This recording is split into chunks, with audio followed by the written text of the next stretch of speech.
Let me make sure I got the date right. January 14, 2022. This is to get you excited about getting out there for the weekend. It's Friday. It's finally Friday, the weekend, right? You're ready to get out there and explore, see new places. So let's get this kicked off. Let's get you out there to some exciting hidden gems throughout the great state of Arizona. Let's hit it.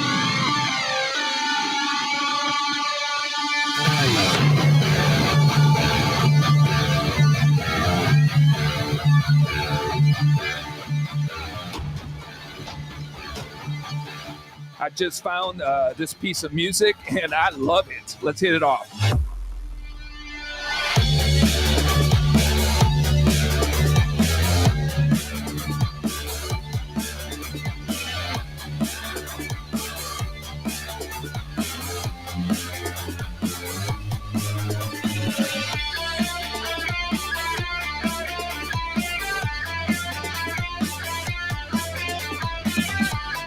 We are live on Facebook. We are live on YouTube.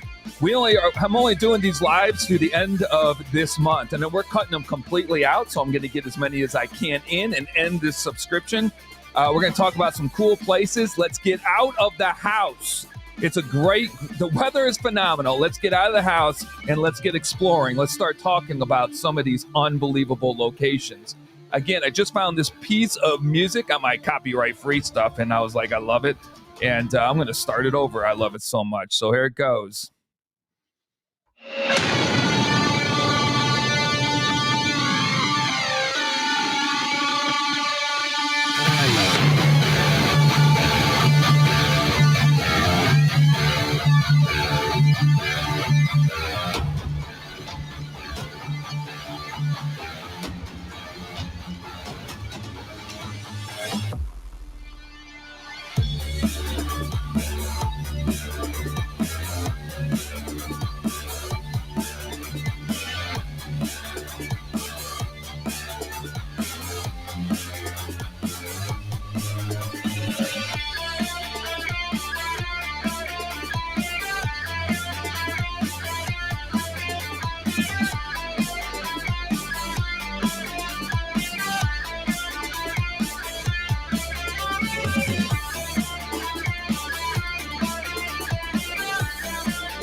All right, first things first, I need to make sure that the microphone, that this thing is, that you can hear it. It's crisp, it's clear.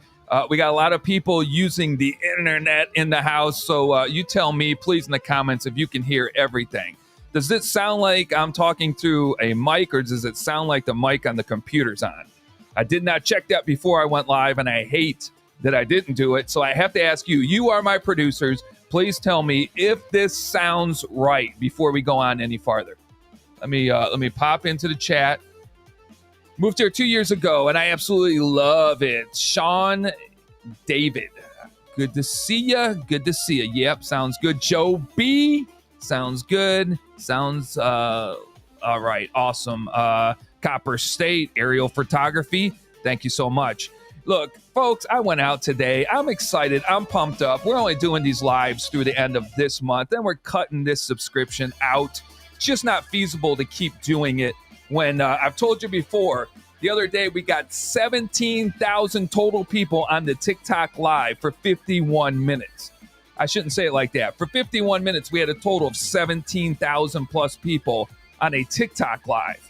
So yeah, the reach is unbelievable on TikTok. So I'm going to keep it up on YouTube because I love it. I love my Facebook audience. So we're going to keep it up there, all of these lives. But we're cutting out the lives on Facebook and YouTube as of the end of January 2022. So I'm going to get as many as I can in right now while I'm paying for it, right? Man, I went out today, and let me just tell you, the reason I went out today was to do TikTok lives. That's where the money's at. That's where 152,000 people follow me at. And we had roughly between 100 and 250 people every time I went live in these 3 locations, we had some awesome comments, great engagement. That's why I love TikTok. It's the number one platform for me. If you're not on it, check it out and then follow the Arizona Timeless Tours. I think Facebook is dying. See, Facebook is for people my age, Facebook, I love my Facebook audience. I've been on there for 5 years at the Arizona Timeless Tours. Though we're barely hanging on to 2,100 people on Facebook. We just hit 4,000 followers on YouTube after almost 5 years of putting out content after content of thousands of dollars worth of equipment and time and Jeep running 44,000 miles in the gas for 4,000 subscribers. A year and a half, TikTok, over 152,000 followers. It's unbelievable. It's unbelievable. The commercial success has been unbelievable. So that's why our number one platform will be TikTok. So let's talk about it. Where'd I go this morning? I've talked about this place numerous times. You know what? I subscribe to some copyright-free music, and I love this song. I love the way that this song starts. I use this song, the TikTok I'm going to launch tonight at 7 o'clock. Check it out. But what I'm going to do for this audience is show you the TikTok before I launch it on TikTok. But I use this song because it's on the POW escape tunnel in Scottsdale along the Crosscut Canal. And the song is actually called Escape.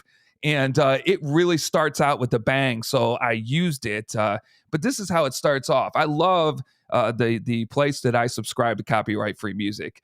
You may pay a little for it for the 365 days that you're on it, but songs like this.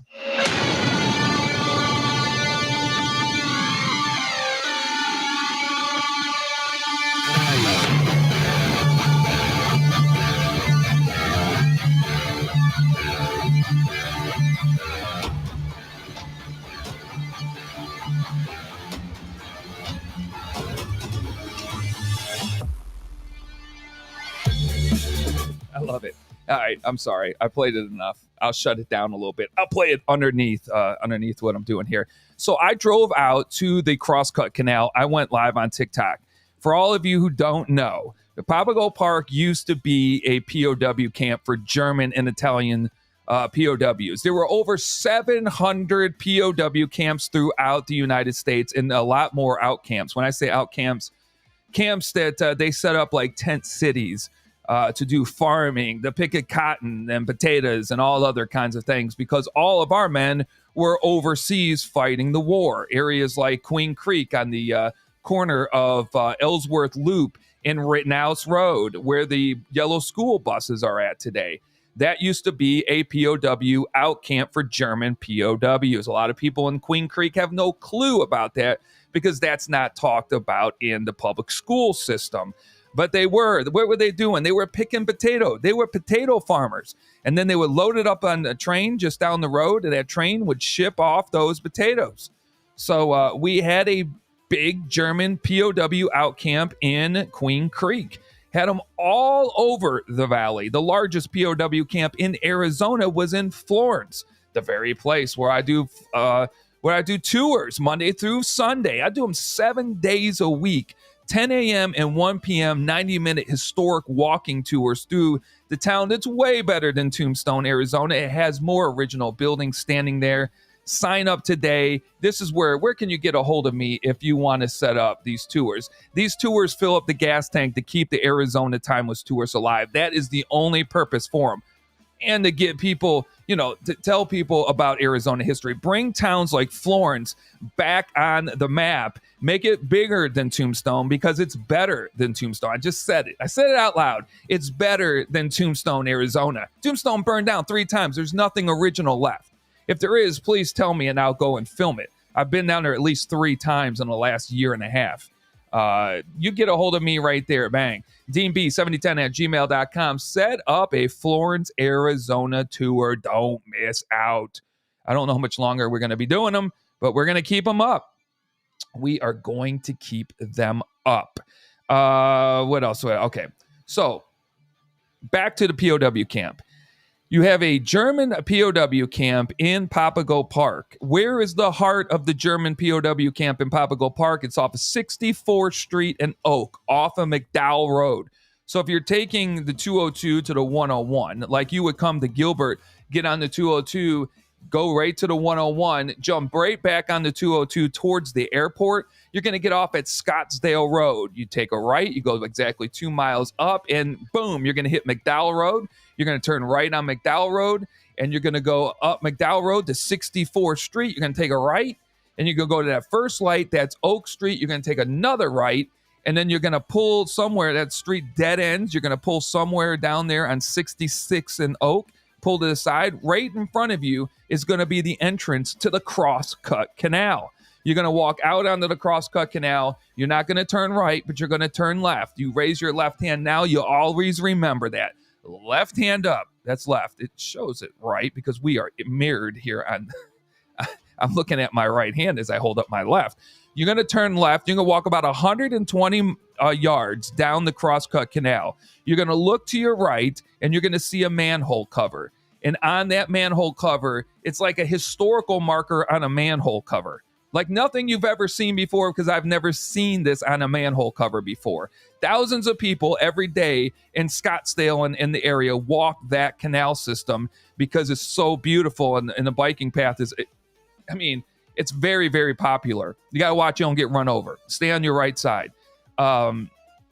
Anyhow, on that is going to tell you the history of the Great Papago Escape that happened December 23rd, 1944. That's when 25 German POWs escaped Camp Papago. They dug what they didn't think they could possibly do, but the POWs were smart, and they found that water could get through the ground a lot easier. They could dig through it. They dug a 178 foot tunnel, about 3 feet in diameter. Okay.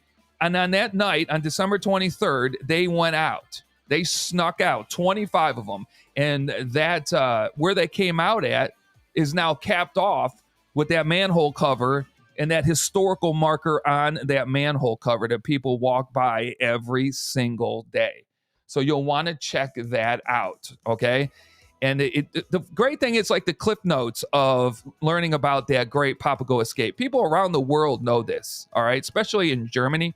The people around the world know about this Papago Park escape because it was the largest one on U.S. soil during World War II. And I stood there again today for the third time, did a third different TikTok because the other ones have reached well over 500,000 views. So I'm like, well, that was a couple of months ago. Let's do another one. So we did another one. And I went live there. We had 250 plus people for about 20 minutes on that live. Had a great time. Really had a great time out there. That's just a spot that most people have no clue exists. When I was reading through the comments, we got a couple hundred comments on it. As I was going through them live, someone said, look, I've lived in Arizona my whole life in the Phoenix area for the last 30 plus years and never knew that manhole cover existed on the Crosscut Canal.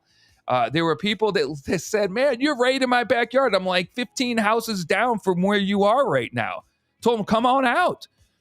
They're like, I never knew that was back there on the canal. They're 15 houses away from the manhole cover, and they never knew about the history and about the manhole cover. That's why we do the Arizona Timeless Tours, folks. Get out there and go explore it. If you want to hire me, then hire me at deanp7010@gmail.com. If we don't have a Florence tour set up that day or a Globe Pioneer Cemetery tour set up that day, get a hold of me and say, hey, man, we got some people in from out of town, or it's just me and my family. We want to do the 3 locations where there's remnants of that German POW camp left. Can you show it to us? Are you available that day? And I will look at my calendar, and if I'm available, folks, like I was in that area today at 10 a.m., we'll do it. deanb7010@gmail.com. All right. Florence tours have been going great. We will keep continuously plugging those because I need a way to put gas into the Jeep, folks. Need a way to put gas in the Jeep to keep going to these extraordinary spots in Arizona. I want to get to the Clanton Ranch. It's 3 hours. I was thinking about doing it tomorrow if I got enough donated, but I don't think I'm going to. But it's 3 hours. That's a 6-hour round trip. It's 172 miles one way. And it's a 3-day weekend, so it's going to be hopping on Interstate 10. I don't know what to do. I want to go. If I go at 5 o'clock in the morning. It's 5. If I'm on the road by 5:30, say 6:30, 7:30, I'm there by 8. I do a mile back to the Clanton Ranch. I know it's going to hit big on TikTok. Guaranteed big hit on TikTok. That's why I'm doing it. I'll go there, film that 30-second TikTok. It's like a mile out and a mile back. Get back in. If I could go live on TikTok, I would. I don't know what the cell phone coverage out there is looking like. But and then maybe hit the hope and pray that we would get coverage to go live, and then I might go back and hit the Johnny Ringo gravesite. That is huge on TikTok. Huge. When I say huge, anything that's gone over 500,000 views in the last couple months, that's big. Bigger than anything I'll ever get on Instagram or on Twitter or on YouTube by like a billion miles. So, Johnny Ringo, great place to go live and answer questions. So thinking about it, 5:30, 6:30, 7:30, 8:30, be at the ruins.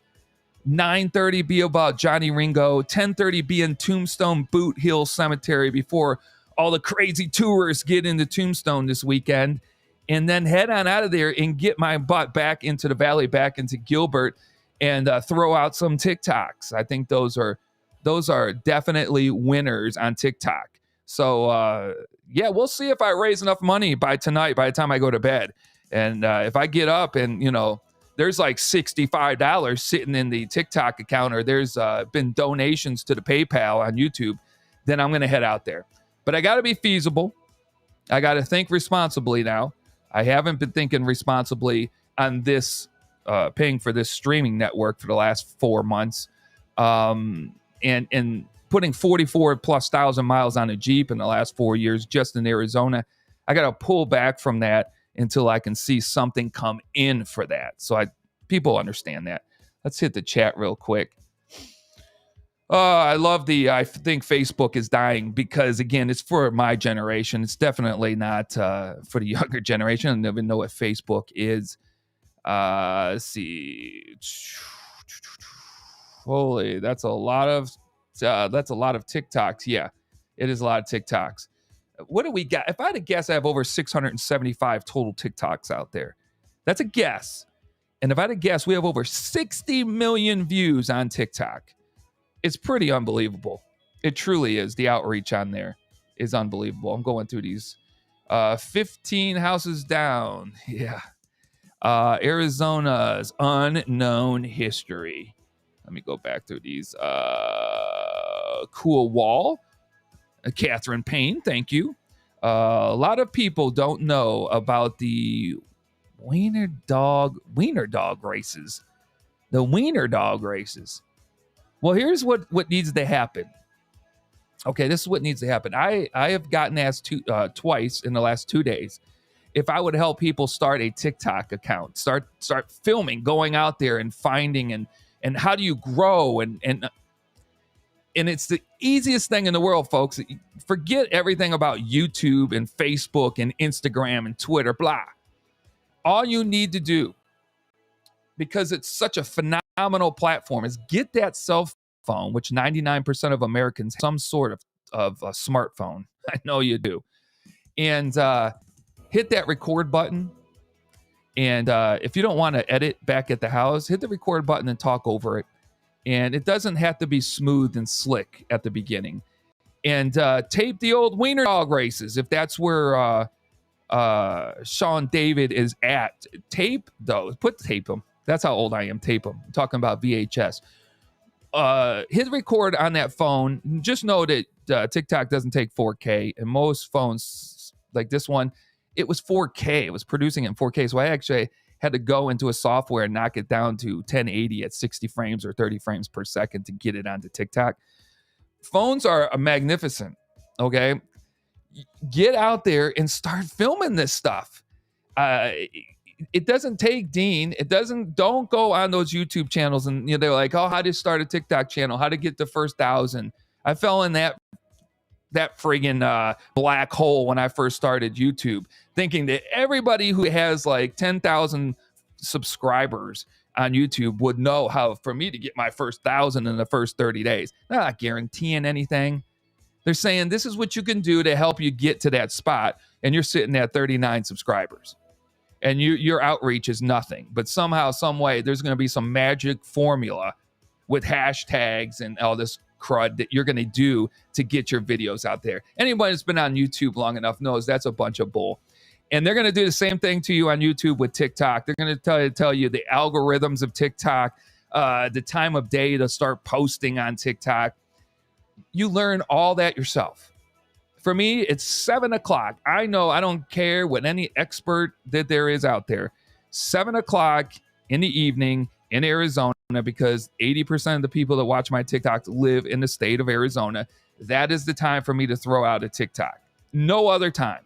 Unless I got multiple TikToks that I want to put out in one day, and that's very unusual. Let's put this new one that I like so much on in the background here. Get out there is all I'm saying. We're all speck of sands on the seashore of the world and social media if we're just starting now. Really, we are. And I'll tell you the number one thing in surviving like TikTok and anything else is luck. Because everybody puts their nose to the grind and gets out there and tries to put the best product that they can possibly put out there. And there are some people that need to be on the History Channel that might have only 4,000 followers, and they've been on there for 10 years, and their stuff is absolutely unbelievable, shot in 4K, done unbelievable, and in places that I could only wish to go, and they don't have a lot of followers. It takes a lot of luck. All right, POW Camp, Julie Adams Anderson, welcome on. It's weird when I see your name come up like that. Let's see what we got going on here. I'm in Coolidge, she says. Florence is a cute small town. Florence is more than a cute small town. It's so much more. It takes me, I have to race through that town to do a 90-minute walking tour. I mean, I have to talk like this the whole time, going from house to house, from situation to situation, from person to person, the graveyard to graveyard, and not stop, or it's going to take more than 90 minutes. That town is probably a top 2 most historical towns in the state of Arizona. One of the most significant towns in the state of Arizona, established in 1866 by Levi Ruggles. But you know what? That's for the tour. All right. So what else? So after I was done with the escape tunnel on the Crosscut Canal, I went over to the only building that's still standing from the Papago Park POW camp, and that's the Scottsdale Elks Lodge. It's right on 64th Street in Oak. It's straight ahead from the tunnel. That building needs a historical marker. Why it doesn't have a historical marker, I will never know. I've asked them. I mean, what fundraiser needs to be done to get a historical marker out there? Why hasn't Scottsdale or Phoenix or somebody? I'm not. That's the Scottsdale Elks Lodge. There's money in Scottsdale. Why haven't the town council of Scottsdale gotten together to put a historical marker in front of the Scottsdale Elks Lodge? It doesn't make any sense. It's the only building still standing from the POW camp during World War II. That's it. Nothing else. And I rang myself in today because it was open, and it's a private club, of course, the Elks, and I'm not a member. And they let me in, and I asked for permission because inside there, when you go in that hallway, it used to be they had the only map, facsimile map, a copy of an original map hanging on the wall there of what the POW camp looked like. I mean, where the barracks were at, what the streets were called, all of the layout of that 1943 area. And then they made 2 more copies and put them in museums across Phoenix. So in case something happens to that building or that particular map, there is more than one map out there. So they let me in. They gave me authorization. The people in there are phenomenal. And I went in there, went live on TikTok. It was a hard place to go because the signal was really sketchy inside there. But we had over 100 people on the live. And I filmed another TikTok from inside there so you can see that map again, but you're not going to find it anywhere else. That's it. Unless you know where it's at, and unless you can gain access to that Elks Lodge, you're never going to see the map except for in a book or on one of my YouTube videos, because I've never seen it anywhere else before, folks. It's kind of a hidden gem in the valley.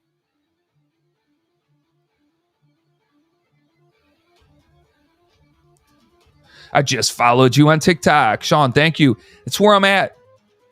If I had to tell anybody, if you had to drop me from following me on any platform just so you can zone in on the history that I am at every day, it's TikTok. There are no I take my TikTok videos and throw them on YouTube Shorts. And they've gotten between 600 and 1,000 views. There's one TikTok short that we got 36,000 views in 6 months. None of my other videos in almost 5 years of recording videos for YouTube has even come close to that. The one that came close got 25,000, and it took it 4 years to get to that point. 36,000 on a YouTube short, and that YouTube short is a TikTok video. So we just throw the TikToks over to YouTube Shorts, hashtag YouTube Shorts, and we do the same thing with Instagram, because they have all hopped on the TikTok bandwagon. So we went over there. Guess what? The largest Instagram view I've ever gotten was like, I don't know, 300. I put one out on the Pleasant Valley Cabin, 1.3 million. Blew up my thing to 7,000 new followers on Instagram, all because of TikTok. Follow me on TikTok, folks. 99.99999% of my content is just on TikTok. What we got going on here? Let's turn this around here. Michael Hardy, how are you doing? Evening from Western North Carolina. I used to live in North Carolina, 20 miles west of Raleigh in Morrisville, North Carolina, for 7 years. Love the state of North Carolina. I'm trying to mapping it out here. I'm looking at North Carolina. He says Western North Carolina. So are we really far west? Let's see here what we got going on here. The state of North Carolina has really clamped down on where, who, what gets historical markers. That's, you know what? You're right. They do that here too. Don't get me wrong. I think the best state that I've ever been on, I live near Grandfather Mountain. I know where you're at, Michael. I know where you're at. Love North Carolina. Outside of Arizona, I've lived in quite a few states. I've lived in Ohio.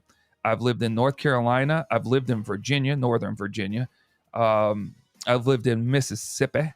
I've lived overseas in Portugal, and I've lived in in Arizona. And 3 months I lived in the great state of Texas. It just didn't work out. But I say the number one state by far, hands down, and I've lived in those 6 or 7 states, but I visited quite a few of them, folks. I couldn't even rattle them all. Most of all of them on the East Coast, on the east side of the Mississippi River. Texas is the best by far, hands down, for their historical markers. They put books out. I drove down Texas Route 191, which you go to get to Waco off of Interstate 10. You drive that for 455 miles, and you go through at least 15 small towns that nobody knows would exist unless you're driving the 191 and stopping in those small towns. Most people, again, don't know nothing about the history of any of those towns. On the way to those towns, in the middle of no man's land, there'll be a historical marker. And the great thing is they'll have signs up. The great state of Texas does a great job. They'll put a sign up that says that half a mile down the road on your right is going to be a Texas state historical marker. So you can prepare in a half mile to pull off to the side of the road. Thousands of them. I bought a book, and I'm trying to see if I can see the book. Can I see the book?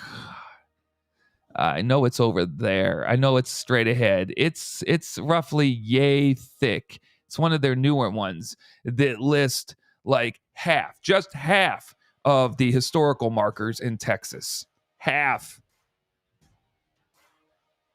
It truly is unbelievable. What the? Okay, it is. I applaud Texas. I applaud Texas. Great job. Great job to the Lone Star State. So anyhow, they need to put one up at the Elks Lodge in Scottsdale. You ever driving by it on 64th Street in Oak? That is the only one that's still standing today. If it's opened, you know what? Ring the buzzer. Ask them if you can come in, and right there in the hallway, if you can just look or take a picture of the map, because you're not going to find it anywhere else in the state, anywhere. But there, that's it. Was in Texas 3 years ago. Sweetwater. Yeah, I know where Sweetwater, Texas is. And again, we traveled 12 to 1300 miles in the 3 months that we were there. We made some travels. I was up in Dallas and Irving and Fort Worth so many times, down into Austin numerous times. Fredericksburg is phenomenal. Fredericksburg. Did not get to Fredericksburg, Texas. It was like a 2.5 hour trip from Waco. But I would love to live, if I ever had the money to have another house, I would live in Fredericksburg, Texas. Wow, what history they have there. A lot of Germans settled there. General Nimitz from World War II. You got that museum, that World War II museum there, because he was born there. Oh, what a great place. Fredericksburg, Texas. Anybody hasn't been there, check it out. Well worth your time. San Antonio. Yeah, San Antonio. 2 thumbs up. I will still go back there on vacations. I went to boot camp there in 1993. I did a TDY, a temporary duty location, while I was in the military there for 3 days. Never really got to see downtown. And the history in downtown San Antonio, we stayed there at the Marriott that's right at the end of the canal. Perfect spot. Drop down, you're right on the Riverwalk. And oh man, the history in San Antonio. You can be there for days on end. Unbelievable. WW2 Museum was fantastic. You ain't joking. Probably the best in the nation. And I'm throwing in Washington, D.C., and I'm throwing in all these other big ones. That one in Fredericksburg, Texas. It's a hidden gem in Texas. Problem with Texas is so spread out, and there's only one major freeway that runs up and down it, and that's the 35. And anytime you got to go off the 35, it's just, you got to go through towns. You know, the speed limit's unbelievable, 75, 80 mile an hour down these 2-lane country roads for about 55, 60 miles with nothing else in sight but green and rolling hills. And every now and then a tractor, bringing in the crop. But you break down, you're in trouble. You're going to lose GPS all the time. That's why I went out and spent a lot of money on a GPS system to hold in case I ran off the side of the road, had an SOS feature on it. But then you go through a small town, 15, 20 miles per hour. Then you're back up, after 5 miles, you're back up to 75, and then a small town, then back up in a small town. And you get what I'm saying. And that's why it takes you so long to get anywhere driving in Texas when you're not on Interstate 35. I think they would have done a better job with the interstate system in Texas. You really would have. All right, what's the third location I went today to cover on those POW camps in Papago Park? Was right behind the Army Reserve building. There's always a white unmarked car that normally comes out to greet me. They don't greet me. I shouldn't say that, to watch me if I'm there long enough. But there's a parking lot where everyone can park. You can hit a trail. It's new spring training home going to be to the San Francisco Giants in that area. So you're probably not going to get in there very much anymore. I pulled in there, and you walk about 20 yards from the fence to the Army Reserve building that has all the signs on it. And you're walking through weed and, prickly things, but you bob your way in and out of there. And there are 4 concrete pillars there with some iron sticking out of the ground there. And that is the remains of a POW guard tower. And I know that's the exact location of that POW guard tower, because right on that map, it shows you where all the guard towers are at. And it's right there. And that is, I believe, the reason they didn't take those 4 pillars out of there, those concrete pillars. You can't see them from the road. You got to walk in, know what you're looking for. I mean, why would they keep them there? It seemed to be a little bit of a hazard. So what's the point? The point is they're historical. The point is they should make a walking path out to them. The point is there should be a historical marker, yes, for a POW guard tower. Yeah, I think there should be some sort of marker there. I mean, come on. There's no marker for the park. And it just truly amazes me. Someone stole one in 1984 that was a permanent marker, and it was stolen and nobody knows where it went, which is a bunch of BS. They should go back and replace it there. Had a huge ceremony, over 400 people there in the 1980s. You can look it up, find it in an old newspaper. But the marker is gone, so nobody knows what that used to be. Now it's going to be known as the San Francisco Giants place, and you're not going to want to go around it because they're going to have, spring training could be outrageous. I don't know if it's going to be open this spring training or not. I would assume it would be, but it's going to be outrageous in there. 64th Street, no, cool. And even, backing up the truck here, that's going to be a perfect place for me to go and do tours, because I'll just park my Jeep and walk into the spring training facility and say, hey, look, I'm going to give you tours of the spring training facility is located on a POW camp. Oh, man, I just thought about this. It's located on a POW camp. And, hey, you want me to show you the 3 locations that still exist today? Let me take you on a tour. Oh, yeah, the Giants fans from California, they'll pay me, right? Let's, let me hit this video that I didn't hit when I was starting. Let's bring down the echo chamber. I'll be right back, folks.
Yeah.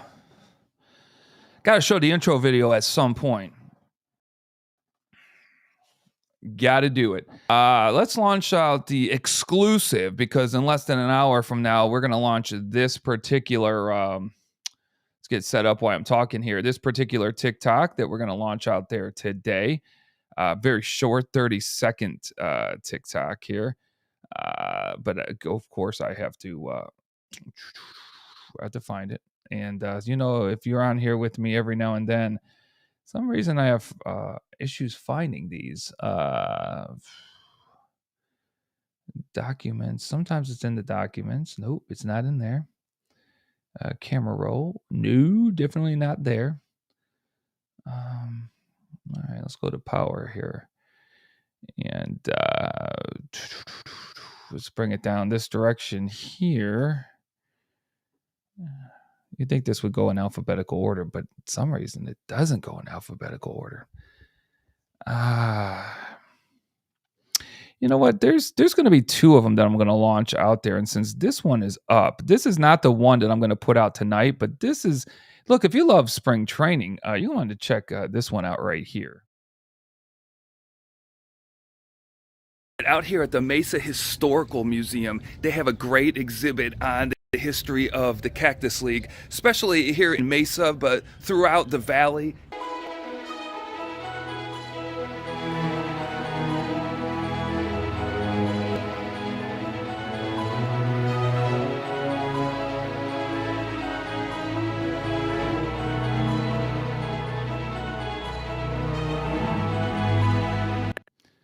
It's what happens in those small museums.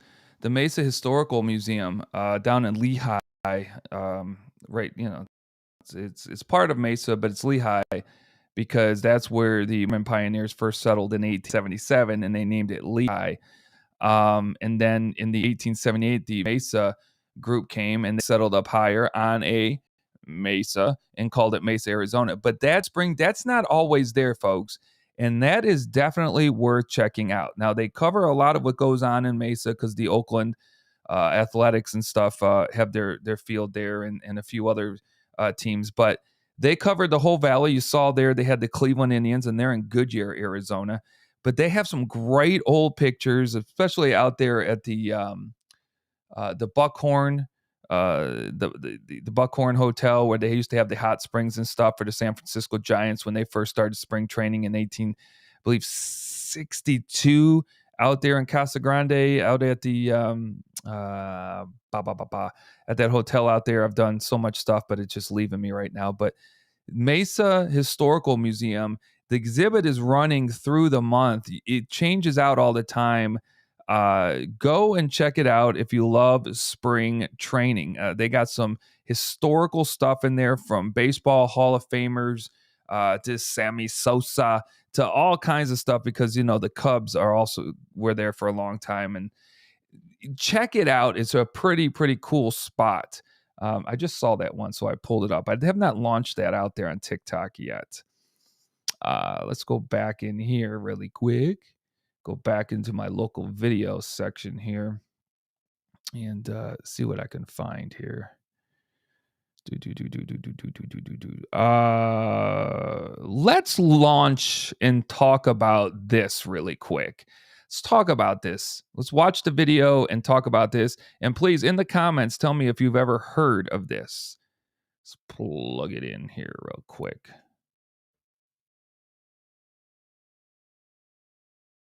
The bloodiest shootout in Arizona history happened in February of 1918. Before dawn on a bitterly cold morning on February 10, 1918, a posse of 4 men set out for a remote canyon in southern Arizona. The posse included a county sheriff, 2 deputies, and a U.S. Marshal. They were sent to arrest 4 men. The posse crept down to the remote cabin and surrounded it. Jeff Powers, the father, stepped outside the cabin because something had spooked the horses. He walked outside with his gun. Someone yelled, "Put up your hands." Jeff Powers put the gun between his legs and held his hands up. A bullet slammed into his chest. Jeff Powers' sons, John and Tom, fired from the cabin. After 3 minutes and 25 shots, both deputies and the county sheriff were killed. Jeff Powers was mortally wounded. This all happened because the 2 brothers, John and Tom, were wanted for draft dodging. After a trial, the brothers were sentenced to life in prison. But finally, in 1970, they were pardoned.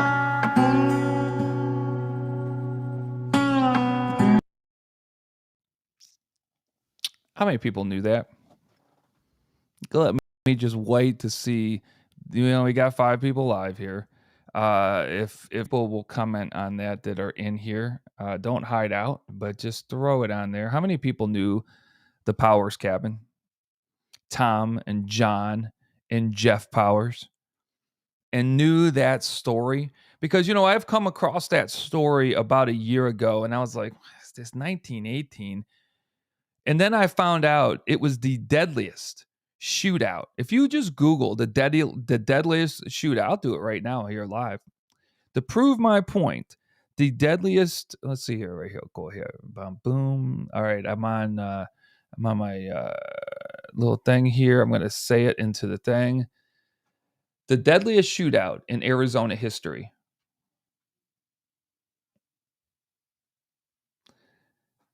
There it is. Can you see the boom? That's the first thing. Arizona's deadliest gunfight, draft resistance tragedies. What comes up? And then number 2 is the Powers cabin shootout on Wikipedia.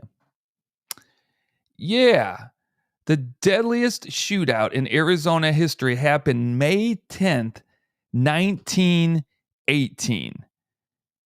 Let's go through these comments real quick. Yeah, Michael, you'd never heard of it. And, I can understand that because you're in the great state of North Carolina. Catherine Payne says, never heard of it. Yeah. Yeah. It's kind of like I will bring attention to this and I will bring attention to the Pleasant Valley War. And that's what look at this. Look, I'm going to try to show you this. I don't know how I'm going to do it though. But I got these new shirts I'm going to start selling. The front, but the back is the advertisement. But let me show you. We got this bloodiest feud in U.S. history happened in Arizona in this cabin. And then, yeah, I don't know if you can see it or not, but those are the bloodiest feud. And then what the cabin is on the picture is the John Tewksbury cabin, where some serious bloodshed took place in 1877 during that feud time. But that I've brought attention to that as much as I possibly can, and got a lot of backlash on TikTok because they're getting. I did the Powers Cabin through 2 or 3 TikToks ago, and we got 126,000. When you start getting 126,000 eyes on something, every Tom, Joe, Marie, Harry is coming out of the basement to give their comment on the Hetfield and McCoys, which is just ridiculous in comparison. It's not even close. It is the Pleasant Valley War, known as the Tewksbury-Graham War from 1882. From 1882 to 1892, with those 50 people taken out during that time. I heard about on the Arizona Time with Stewart's channel. Thank you, Julie. See, that's why I like to see. That goes up here. Boom. Yeah, I like that. Along with your intro video is amazing. Yeah, those deserve to be on the screen. So you have the Powers cabin. Now there's some things about this. The Powers boys, it was one of the great things is there are books that I didn't even know existed on the Tewksbury-Graham feud that I've gotten and I've read a lot on. And there's a lot of different takes on that. And I think it's great. A lot of people think it's about sheep. And, that's when I was inundated with, it was about sheep and cattle. It had nothing to do with sheep, folks. Sheep came into the valley in 1887 in the Pleasant Valley. January, February, March, and April, and they were gone. So this 10-year bloody battle was not about sheep. Sheep were in Pleasant Valley for really less than 4 full months. So there's a lot to be talked about there. But the Powers one, there's about there's 2 or 3 really good books that I researched that aren't very old. And when you get into understanding what we don't do today, because we're quick to judge everybody, when you get into understanding what it was like living back in 1918, like my grandfather was born December 31st, 1919. So this is 1918. What was it like? There was a war kicking off, World War I. It was overseas. Did we have TV to watch in 1918? No. A little bit of radio action. I guess if you could afford it. Were people working hard on farms? You bet. Was Arizona, this thriving metropolis? No. You had mining towns still going on. You had digs still going on. You had people living in remote places in the West still happening. You have 2 sons. They have a mine out there in the remote part of this southern Arizona territory that's very, very rugged. And they're farming and they're making money so they can put food on the table. They have families. And they're talking about this war that's happening overseas and seemingly has nothing to do with their lives, nothing to do with American lives. And, if they went in town to get a newspaper, they could read a little bit about it. But it had, there was nobody attacking the homeland. And there was more important priorities than going over and fighting a war that they really didn't know anything about across an ocean for some other country. And when the so it, there there's a lot going on. You got to get into the mind of the public and the people and the way that life was in 1918 in southwestern Arizona. It ain't like it is today, folks. I mean, you were working 24 hours a day, 7 days a week. It wasn't Dean going out and making TikToks or doing lives or stuff like that. It was being able to work all day and make sure your cattle weren't stolen, and having Apache raids and doing all. Now you're not having. I'll take that back. You're not having Apache raids in 1918, but having people steal your cattle and all kinds of stuff going on. You just wanted to have food. You wanted to survive in Southwest Arizona in 1918. Hold on one sec. Dogs are barking out there. Anyhow, I'm sorry. So there was a lot. So what happens is Tom and John go into town, and this is the story that they went into town to sign up for the draft because everybody had to, and they were told there that they weren't needed. They didn't have to sign up, so they went back home. Now another story is Jeff, the father, told them not to sign up and don't worry about it, and they went back to their cabin. Well, there was a few things that were going on with the Powers family. Their daughter, which I don't understand because I really haven't seen any foul play or anything about this, but they keep saying that there was possible foul play with their daughter's death. Their daughter died, and there was some sort of investigation, and they couldn't really figure it out. Now, this family was pretty close, so I don't know what the foul play would have been back in 1918 with the Powers, but they just didn't get along with the law. They weren't breaking laws prior to supposedly not signing up for the draft during World War I, but they weren't at their claim. They had this mysterious death happen, and the investigation was they really didn't come to a conclusion. It was kind of like a mystery that was hanging over the family, and now they were out in this remote part of Arizona, not bothering anybody, doing a mining claim. And do you know what you would have been charged with for not signing up in the draft in 1918?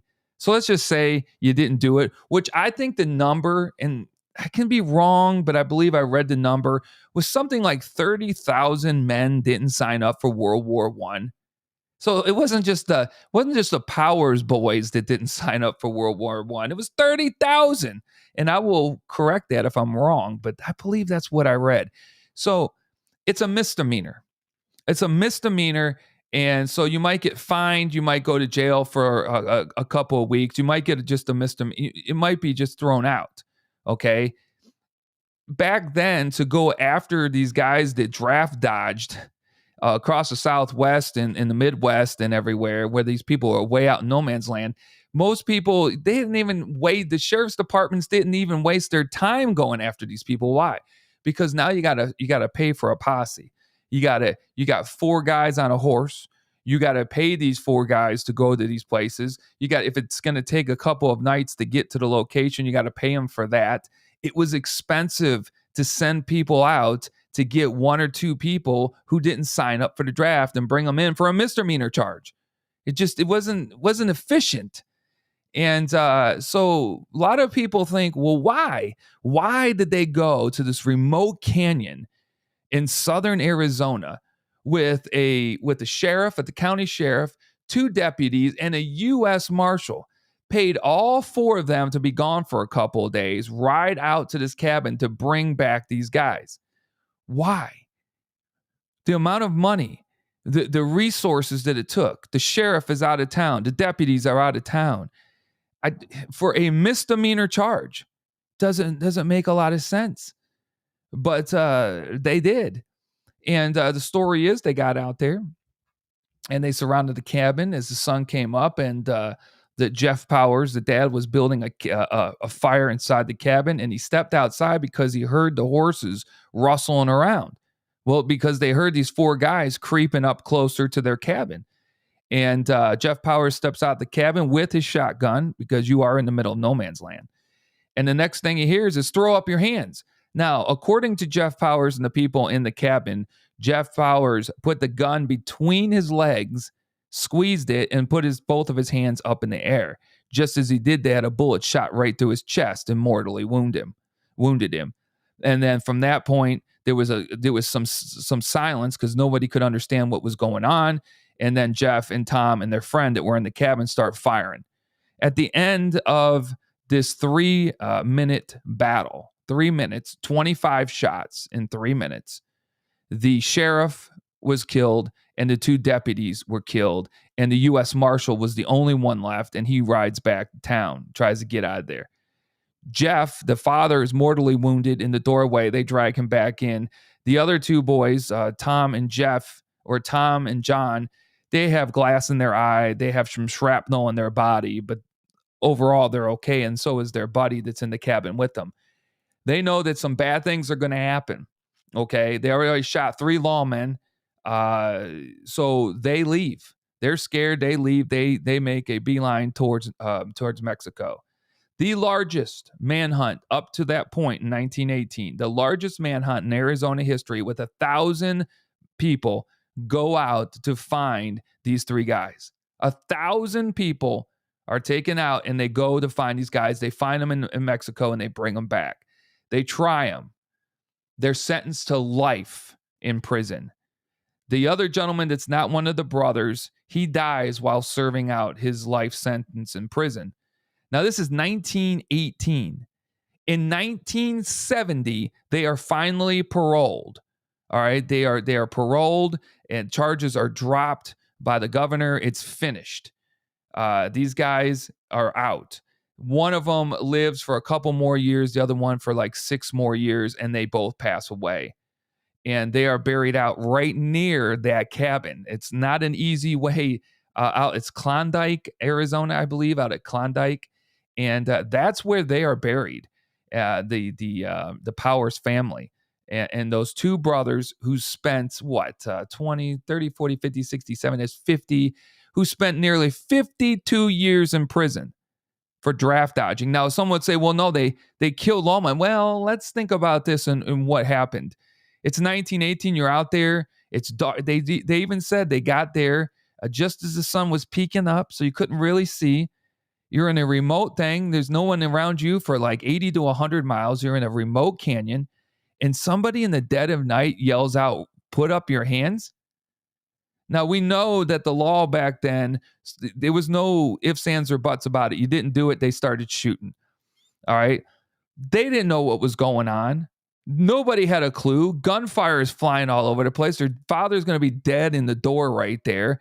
And their lives are at stake. They don't know what's going on, folks. So they start firing and kill the other 3 law people. This was extreme. Absolutely extreme. That they spent over 50 years in jail, and the other gentleman died while serving that time. So by the time the parole came in 1970, he was already dead, the friend. So that's just crazy. That's the deadliest shootout deadliest shootout in Arizona history. You would think people would say, oh, it's the OK Corral. That's so overblown, it's not even funny. Other people can mention some other times back in the cowboy days, in the 1800s. No.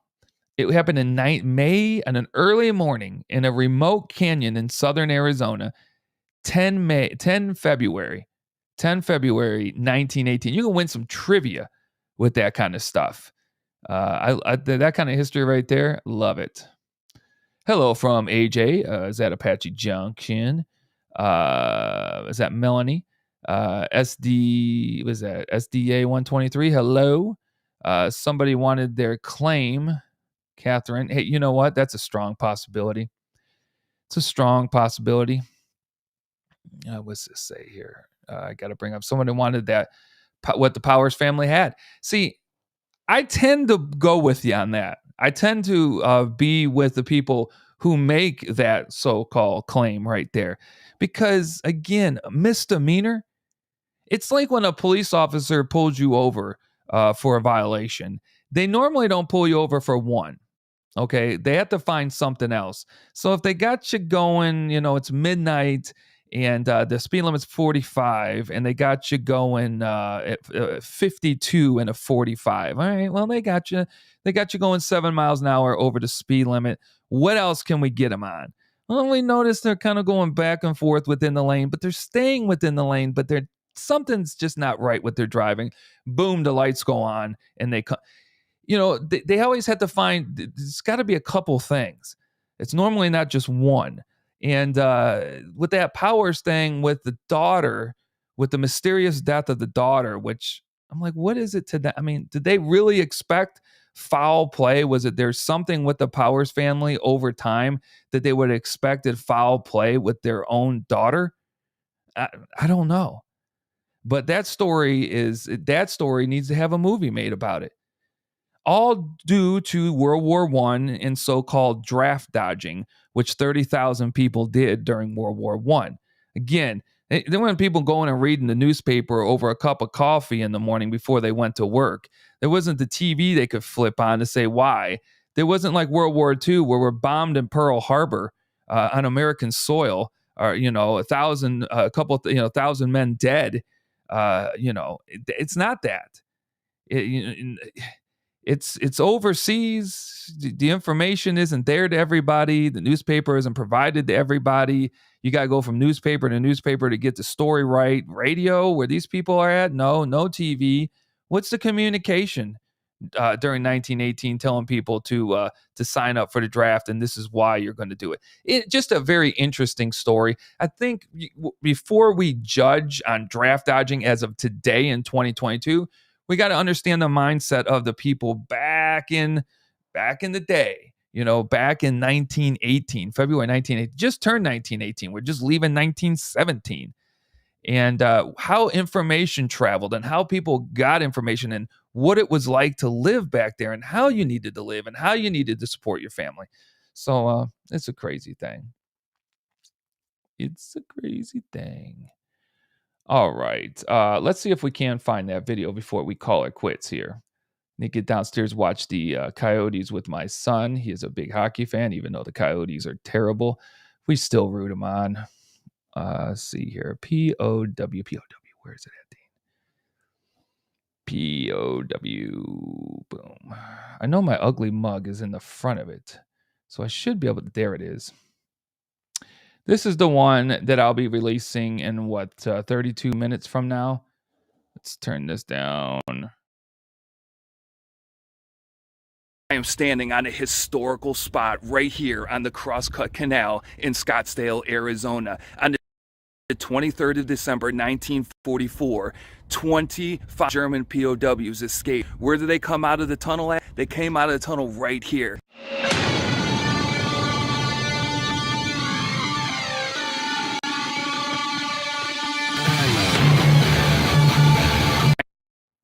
Look at that. I love TikTok. It took me, look, folks, it took me like 50 minutes to an hour to shoot that for YouTube because I had to have more than 30 seconds, and I'm not even giving people, I have 2 other TikToks that explains the whole POW thing. And I know what I'm going to get. Well, explain the story. You got 60 seconds. Why'd you just not? Why? Because that gets you intrigued. That'll bring out a lot of comments, a lot of views. People will be like, well, what happened? And maybe they'll go and look it up for themselves and be like, wow, or go through Dean's 600 plus TikToks and look for the ones that I tell you the whole story. But there's no need for the whole story on TikTok. It's just like it's the appetizer. TikTok is your appetizer. That's why people love it. Who doesn't love an appetizer? Who doesn't love dessert? But you love the appetizer because you're hungry. And you want that little something to hold you over before the meal comes to the table. That is TikTok. Get that, that little shrimp cocktail, the little crab legs, whatever, that little taste of something that you can't wait for your meal to eat. Because sometimes you get to dessert and me, I'm just too full for it. I won't gorge myself on it. But the little something beforehand to wet the old palate. That'll do it. And that's what TikTok is all about. It's not about, that's why it's 60 seconds or less. And if you do one for 60 seconds, good luck keeping people on. That's why YouTube is dead to me, because people don't want a 6-minute video, 8-minute video. They want 30 seconds or less, and then they will hound you. Well, 30 seconds isn't long enough.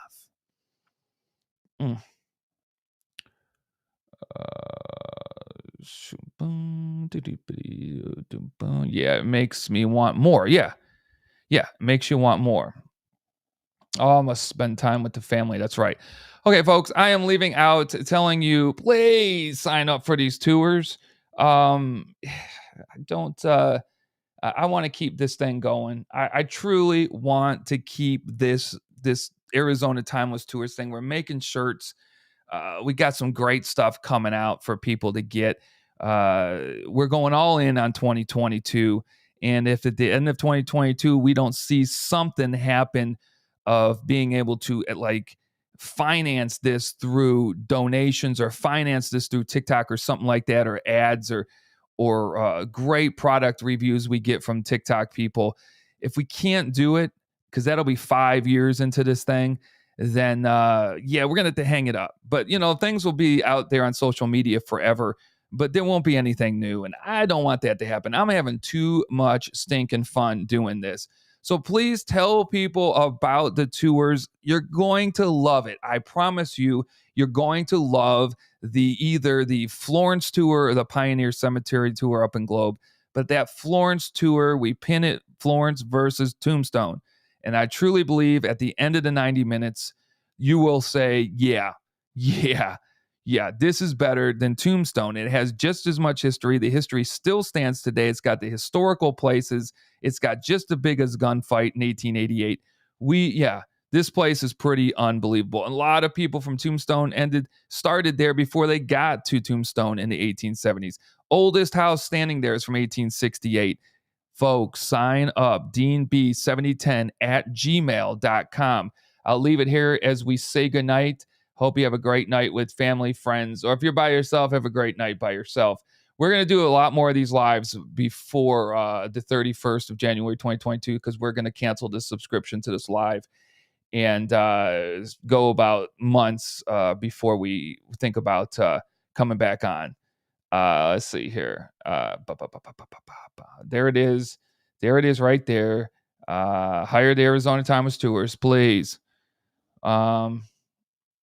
Let's go back over to the chat. I will look at the chat for a minute while we do this. Wait, let me put this up there really quick, because Julie's been following the Arizona Timeless Tours for a long time. For as long as, it's been a while. I know it has. You have a great weekend too. Everybody have a great weekend. Let's see if this is it. Escape tunnel.